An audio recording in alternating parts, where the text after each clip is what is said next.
माऊली ज्ञानेश्वर महाराज की. पण प्रत्येकाचं दर्शन व्हावं ही आमची इच्छा आहे. एक वेळेस झालं तर दुसऱ्या वेळेस दुसऱ्याचं व्हावं, तिसऱ्या वेळेस तिसऱ्याचं व्हावं. आणि आम्ही वयाची अट घातली 45 ते 55. कारण की घेऊन जाणं जसं आमची जबाबदारी आहे तसं घरापर्यंत आणणं ही आमची जबाबदारी आहे. पेरणी झालेली आहे. देवाला म्हणा खूप पाऊस पडू दे. आपण हा खूप प्रवास आनंदाने करावा. येताना तालुक्याकरता, जिल्ह्याकरता, कुटुंबाकरता सगळ्यांना आनंदाचे दिवस यावे अशी प्रार्थना करा. रामकृष्ण हरी. पाऊले चालती पंढरीची वाट, वारकरी घेती मुखी माऊलीचे नाव.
रामकृष्ण हरी.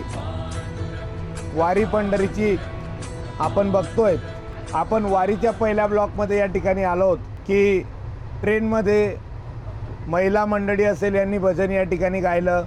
कोणी हरिपाठ म्हणतंय, कोणी वारकरी संप्रदायातील जे जे अभंग असतील ते या ठिकाणी म्हणतायत, कोणी खंजिरी वादक करतंय, तर कोणी ताल मृदुंगावर या ठिकाणी नृत्य करताय आपण बघतोय.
आणि या वारीचा प्रवास जळगाव ते पंढरपूरपर्यंत या ठिकाणी बघत असताना विविध या ठिकाणी महिलांनी केलेला जल्लोष असेल किंवा सांस्कृतिक कार्यक्रम असतील, त्या ट्रेनमध्ये गायन असेल, त्यांचे भक्तिपर गाण्यावर एक नृत्य करत असताना आपण बघतोय.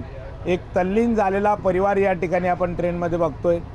या सगळ्या वारी पंढरीची आपण याच्या माध्यमातून हे बघणार आहोत. आता तुम्हाला सगळ्यांना उत्सुकता असेल की आता काय होणार, आपण बघू. आता पंढरपूर पोचल्यानंतर तिथली व्यवस्था असेल, ज्या काही गोष्टी असेल, आता ते आपण बघूया पुढच्या ब्लॉकमध्ये.